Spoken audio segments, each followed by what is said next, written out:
NCERT class 7 chapter 3 Delhi के सुल्तान। दिल्ली महत्वपूर्ण शहर 12वीं शताब्दी में ही बना है। पहले तोमर राजपूतों के काल में दिल्ली किस साम्राज्य की राजधानी बनी? 12वीं सदी के मध्य में तोमरों को अजमेर के चौहानों, जिन्हें चाहमान नाम से भी जाना जाता है, ने परास्त किया। तोमर और चौहानों के राज्यकाल में ही दिल्ली वाणिज्य का एक महत्वपूर्ण केंद्र बन गया। इस शहर में बहुत सारे समृद्धशाली जैन व्यापारी रहते थे, जिन्होंने अनेक मंदिरों का निर्माण करवाया। यहाँ देलीवाल कहे जाने वाले सिक्के भी डाले जाते थे, जो काफी प्रचलन में थे। 13वीं-14वीं सदी में दिल्ली सल्तनत के कुछ चुने हुए शहर, जैसे फिरोजाबाद, फिरोजशाह कोटला, हौज खास, सोरी, झापला नगर, देहली, पूना, कुतुब मीनार, तुगलकाबाद आदि बताए गए हैं। 13वीं सदी के आरंभ में दिल्ली सल्तनत की स्थापना हुई और इसके साथ दिल्ली एक ऐसी राजधानी में बदल गई जिसका नियंत्रण इस उपमहाद्वीप में बहुत बड़े क्षेत्र पर फैला था। जिस इलाकों को हम आज दिल्ली के नाम से जानते हैं, वहाँ इन सुल्तानों ने अनेक नगर बसाए, जैसे दिल्ली, पूना, सीरी, जहांपना आदि। दिल्ली के शासक राजपूत वंश तोमर, आरंभिक 12वीं शताब्दी 1165। अनंतपाल तोमर 1130 से 1145, अनंगपाल 1130 से 1145, चौहान 1165 से 1192, इसमें सबसे महत्वपूर्ण थे पृथ्वीराज चौहान 1175 से 1192। प्रारंभिक तुर्की शासक 1206 से 1290, लगभग 84 साल तक राज किया तुर्कों ने। कुतुबुद्दीन ऐबक 1206 से 1210, शमसुद्दीन इल्तुतमिश 1210 से 1236, इल्तुतमिश की बेटी रजिया सुल्तान 1236 से 1240, गयासुद्दीन बलबन 1266 से 1287।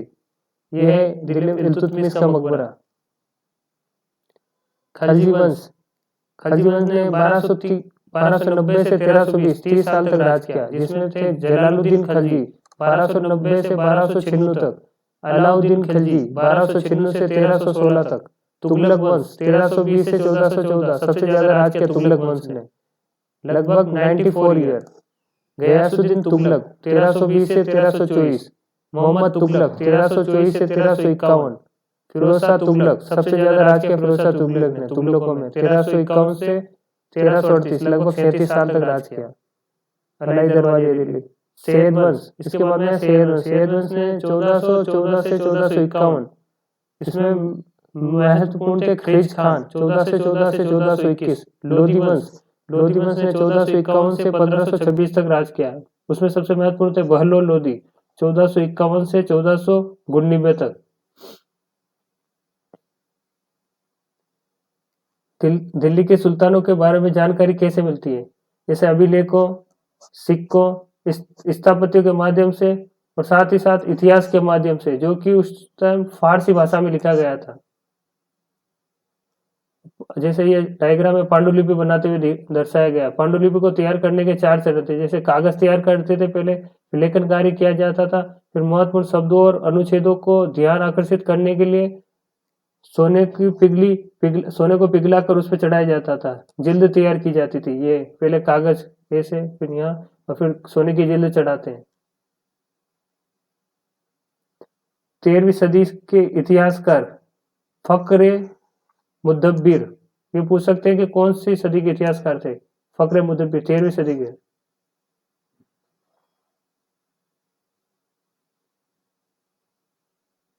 त्वारिख के लेखक नगरों में रहते थे, गांव में शायद ही कभी रहते थे।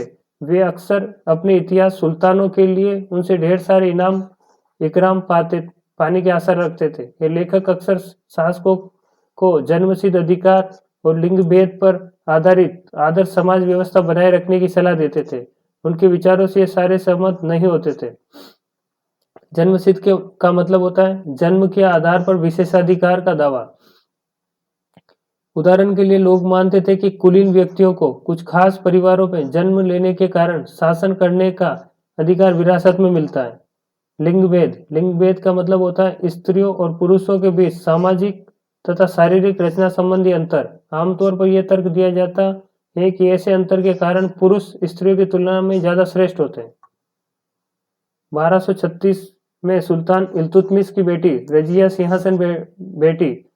इस युग के इतिहासकार मिन्हाज ए सिराज ने स्वीकार किया कि वह अपने सभी भाइयों से अधिक योग्य और सक्षम थी, लेकिन फिर भी वह एक रानी के शासक के रूप में मान्यता नहीं दे पा रहा था। दरबारी जन भी उसके स्वतंत्र रूप से शासन करने की कोशिश से प्रसन्न नहीं थे। 1240 में उसे सिंहासन से हटा दिया गया। रजिया को रजिया ने अपने अभिलेखों और सिक्कों पर अंकित करवाया कि वह सुल्तान इल्तुतमिश की बेटी है। इसे अलग आधुनिक आंध्र प्रदेश के वारंगल क्षेत्र में किसी समय काकतीय वंश का राज्य था। उस वंश की रानी रुद्रमा देवी 1262 से 1299 के व्यवहार से रजिया का व्यवहार भी। रुद्रमा देवी ने अपने अभिलेखों में अपना नाम पुरुषों जैसा लिखवाकर पुरुष होने का भ्रम पैदा किया था। इसने रुद्रमा देवी ने। एक और महिला शासक थी कश्मीर की रानी दिद्दा 980 से 1003 के बीच में। इनका नाम दिद्दी बड़ी बहन से निकलता है। सम्मान के रूप में लोग स्नेह से उन्हें दिद्दी कहते थे। शमसुद्दीन इल्तुतमिश द्वारा जीते गए प्रमुख शहर। दिल्ली सल्तनत का विस्तार गैरिसन शहर से साम्राज्य तक। भीतरी प्रदेश किसी शहर या बंदरगाह के आसपास के इलाके जो उस शहर के लिए वस्तुओं और सेवाओं की पूर्ति करते हैं उसे भीतरी प्रदेश कहते हैं। किसी शहर या बंदरगाह के आसपास के इलाके जो उस शहर के लिए वस्तुओं और सेवाओं की पूर्ति करते हैं उसे भीतरी प्रदेश कहते हैं। गैरिसन शहर किलेबंद बसाव जहां सैनिक रहते थे, मतलब किले की तरह बसाव जहां पर सैनिक रहते थे उसे गैरिसन शहर कहते हैं।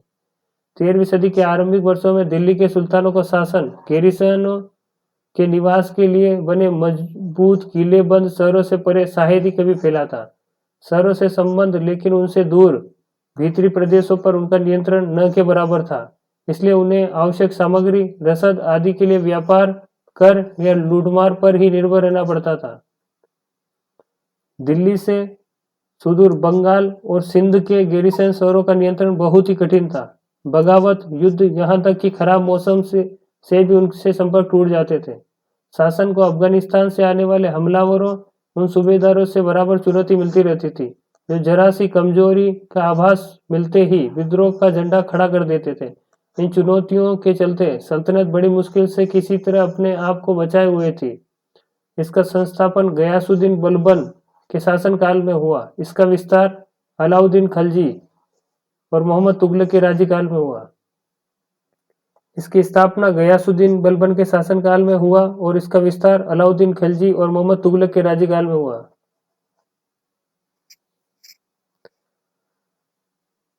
सल्तनत की भीतरी सीमाओं में जो अभियान चले उनका लक्ष्य था गैरिसन शहर की पृष्ठभूमि में स्त्री भीतरी क्षेत्रों की स्थिति को मजबूत करना। इन अभियानों के दौरान गंगा यमुना के दोआबों से जंगलों को साफ कर दिया गया और शिकारी संग्राहक तथा चरावाओं को उनके पर्यावासों से खदेड़ दिया गया।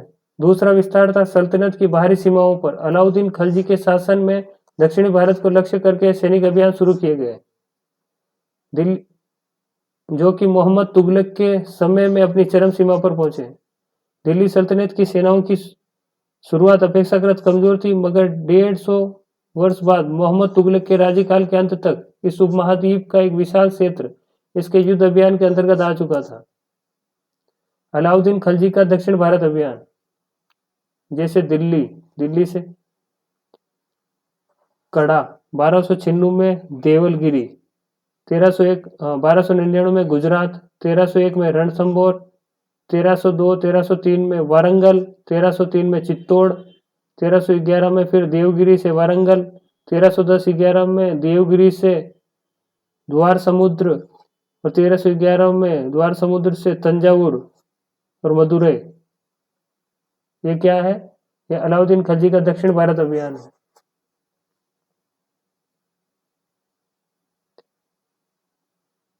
बारहवीं सदी के आखिरी दशक में बनी कुवत अल इस्लाम मस्जिद तथा उनकी मीनारें। यहाँ जामा मस्जिद दिल्ली के सुल्तानों द्वारा बनाए गए सबसे पहले शहर में स्थित है। इतिहास में इस शहर को दिल्ली कुना पुराना शहर कहा गया है। इस मस्जिद का इल्तुतमिश और अलाउद्दीन खलजी ने और विस्तार किया। मीनार कुतुब मीनार 3 सुल्तानों कुतुबुद्दीन ऐबक, इल्तुतमिश और फिराज शाह तुगलक द्वारा बनाई गई। मस्जिद, मस्जिद का मतलब है, ये अरबी शब्द है जिसका शाब्दिक अर्थ है ऐसा स्थान जहाँ मुसलमान अल्लाह की आराधना में सजदा, घुटने और माथा टेक कर करते थे। जामा मस्जिद या मस्जिद ए जामा एक मस्जिद होती है जहाँ अनेक मुसलमान एकत्र होकर साथ साथ नमाज पढ़ते हैं। नमाज की रस्म के लिए सारे नमाजियों में से सबसे अधिक सम्मानीय और विद्वान पुरुष को इमाम नेता के रूप में चुना जाता है। इमाम शुक्रवार की नमाज के दौरान धर्मोपदेश खुतबा भी देता है। नमाज के दौरान मुसलमान मक्का की तरफ मुंह करके खड़े होते हैं। भारत में मक्का पश्चिम की ओर पड़ता है, मतलब ये इस साइड पड़ता है, वेस्ट में। मक्का की ओर की दिशा को किबला कहा जाता है। बेगमपुरी मस्जिद, यह मोहम्मद तुगलक के राज्यकाल में दिल्ली में उसकी राजधानी जहांपना की मुख्य मस्जिद के तौर पर बनाई गई। मोहम्मद तुगलक, बेगमपुरी मस्जिद। दिल्ली के सुल्तानों ने सारे उपमहाद्वीप के अनेक शहरों में मस्जिदें बनवाई। इससे अनेक मुसलमानों और इस्लाम के रक्षक होने के दावे को बल मिलता था। समान आचार संहिता और आस्था का पालन करने वाले श्रद्धालुओं के परस्पर एक समुदाय से जुड़े होने का बोध उत्पन्न करने में भी मस्जिदें सहायक थी। एक समुदाय का अंग होने के बोध को प्रबल करना जरूरी था, क्योंकि मुसलमान अनेक भिन्न भिन्न प्रकार की पृष्ठभूमि से आते थे। मोट की मस्जिद, सिकंदर लोदी के शासनकाल में ये इसके मंत्री द्वारा बनाई गई थी। मोट की मस्जिद। जमाली कमाली की मस्जिद 1520 के दशक में बनी थी। खलजी और तुगलक वंश के अंतर्गत प्रशासन और समेकन नजदीकी से एक नजर। दिल्ली सल्तनत जैसे विशाल साम्राज्य के समेकन के लिए विश्वसनीय सूबेदारों और तथा प्रशासकों की जरूरत थी। सूबेदारों और प्रशासकों की जरूरत थी। दिल्ली के आरंभिक सुल्तान, विशेषकर इल्तुतमिश, सामंतों और जमींदारों के स्थान पर अपने विशेष गुलामों को सूबेदार नियुक्त करना अधिक पसंद करते थे। इल्तुतमिश क्या करते थे कि अपने सूबेदारों को, गुलामों को सूबेदार नियुक्त करना पसंद करते थे। इन गुलामों को फारसी में बंदगा कहा जाता है। क्या कहा जाता है? बंदगा। किनको? गुलामों को, फारसी में। तथा इन्हें सैनिक सेवा के लिए खरीदा जाता था। उन्हें राज्य के कुछ बहुत ही महत्वपूर्ण राजनीतिक पदों पर काम करने के लिए बड़ी सावधानी से प्रशिक्षित किया जाता था। चूंकि पूरी तरह अपने मालिक पर निर्भर होते थे, इसलिए सुल्तान भी विश्वास करके उन पर निर्भर हो सकते थे। सुल्तान इनको अपने बेटे से भी बढ़कर मानते थे। किनको? गुलामों को। खलजी तथा तुगलक शासक बंदगा का इस्तेमाल करते थे। खलजी तथा तुगलक शासक बंदगा का इस्तेमाल करते थे और साथ ही अपने पर आश्रित निम्न वर्गीय लोगों को भी ऊंचे राजनीतिक पदों पर बैठाते रहते थे। ऐसे लोगों को सेनापति और सूबेदार जैसे पद दिए जाते थे, लेकिन इससे राजनीतिक अस्थिरता भी पैदा होने लगी। आश्रित किसे कहते हैं? जो किसी अन्य व्यक्ति के संरक्षण में रहता है और उस पर निर्भर करता है, उसे आश्रित कहा जाता है। खलजी और तुगलक दोनों ही बंदगाहों का इस्तेमाल करते थे। गुलाम और आश्रित अपने मालिकों और संरक्षकों के प्रति जो वफादारी रखते थे, मगर उनके उत्तराधिकारियों के प्रति वफादारी नहीं रखते थे। सुल्तानों के अपने नौकर होते थे। फलस्वरूप किसी नए शासक के सिंहासन पर बैठते ही प्राय नए और पुराने सरदारों के बीच टकराहट शुरू हो जाती थी। सुल्तानों द्वारा निचले तबके के लोगों को संरक्षण दिए जाने के कारण उच्च वर्ग के लोगों को गहरा धक्का भी लगता था। फारसी तारीख के लेखकों ने निचले खानदानों के लोगों को ऊंचे पद बैठाने पर दिल्ली के सुल्तानों की आलोचना की है। सुल्तान मोहम्मद तुगलक के अधिकारी है। मोहम्मद तुगलक के शासनकाल में कौन थे इतिहासकार? जियाउद्दीन बर्नी।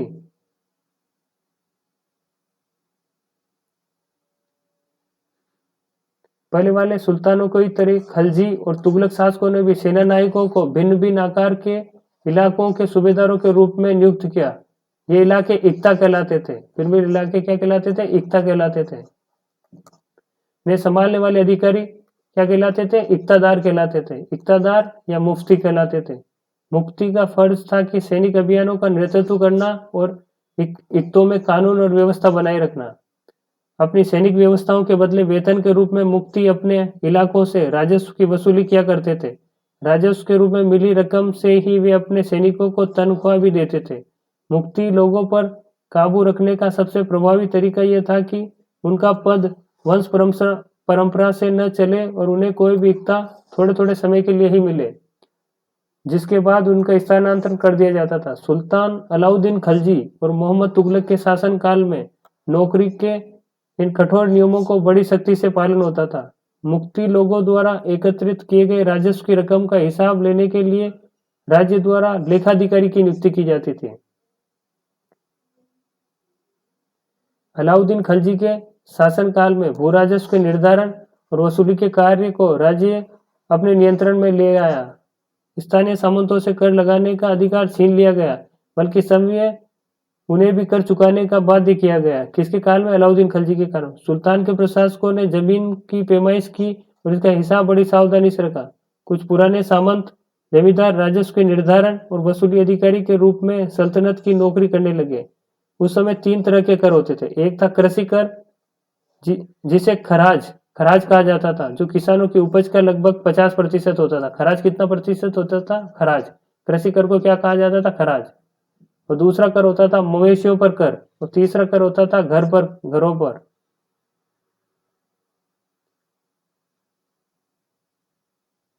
कुछ इलाकों पर अलाउद्दीन खलजी और मोहम्मद तुगलकों ने जोर जबरदस्ती अधिकार किया, जैसे जंगलों के अंदरूनी इलाकों पर, लेकिन वो ज्यादा समय तक अपने कब्जे में नहीं रख पाते थे।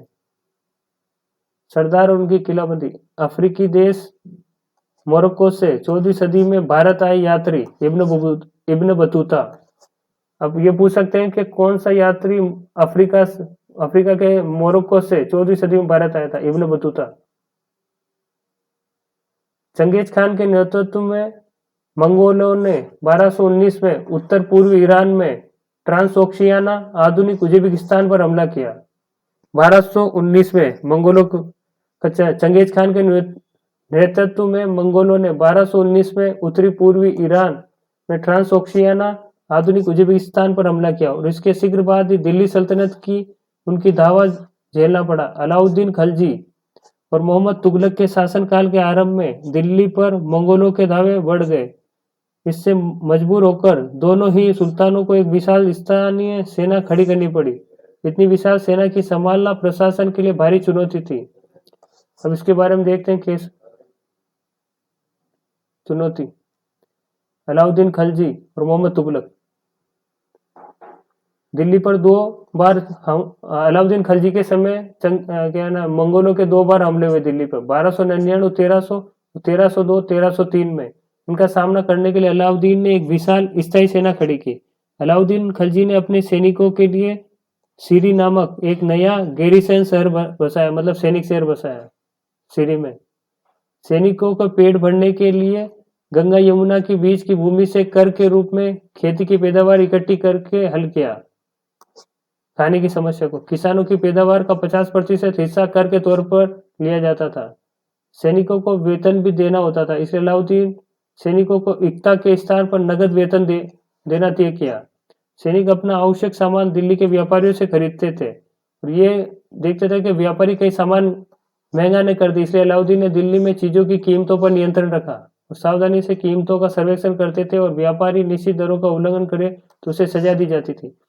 अलाउद्दीन के प्रशासनिक कदम काफी सफल रहे। इतिहासकारों ने कीमतों की कमी और बाजार में वस्तुओं की कुशलता से आपूर्ति के लिए उनके शासनकाल की बहुत प्रशंसा की। मंगोल आक्रमणों के खतरे का भी उन्होंने सफलतापूर्वक सामना किया।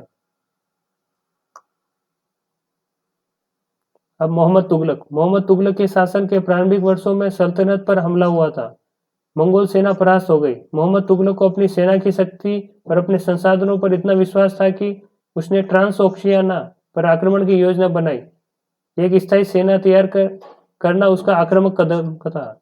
किसका? मोहम्मद तुगलक का। नया गैरीसन शहर बनाने के स्थान पर दिल्ली के 4 शहरों में से सबसे पुराने शहर दिल्ली कूना को के निवासियों से खाली करवा दिया और वहां सैनिक छावनी बनाई। पुराने शहर के निवासियों को दक्षिण में बनी राजधानी दौलताबाद भेज दिया गया।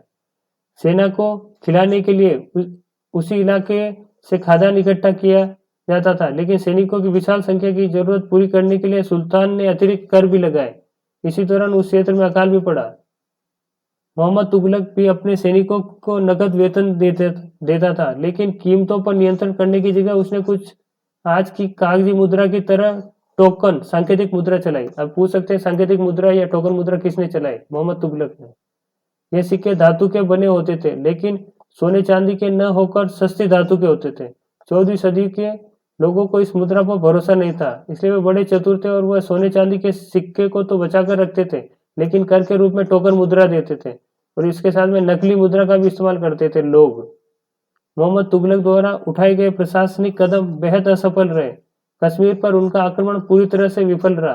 तब उसने तुर्रान पर हमला करने का इरादा छोड़ दिया और अपनी विशाल सेना को भंग कर दिया। इस बीच उसने प्रशासन संबंधी जो कदम उठाए थे उनसे कई परेशानियां पैदा हो गई। दौलताबाद ले जाए जाने से लोग बहुत नाराज थे।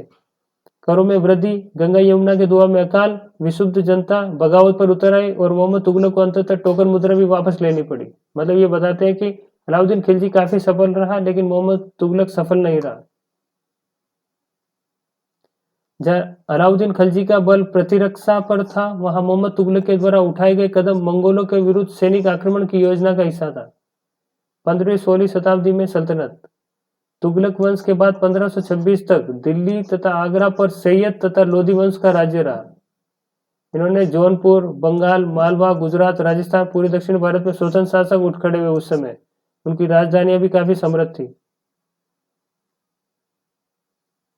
शेरशाह सूरी 1540 से 1545 ने बिहार में अपने चाचा के एक छोटे से इलाके के प्रबंधन के रूप में काम शुरू किया था और आगे चलकर उसने मुगल सम्राट हुमायूं, जिसने 1530-40, 1550-56 तक को चुनौती दी और उसे परास्त किया। किसने? शेरशाह सूरी ने हुमायूं को परास्त किया था। शेरशाह ने दिल्ली पर अधिकार करके समय अपना राजवंश स्थापित किया था। शेरशाह सूरी ने सूरवंश ने केवल 15 वर्ष 1540 से 1555 तक शासन किया। महान सम्राट अकबर 1556 से 1605 ने जब मुगल साम्राज्य को समेकित किया तो उसने अपने प्रतिमान के रूप में शेरशाह की प्रशासनिक व्यवस्था को अपनाया। किसने? अकबर ने।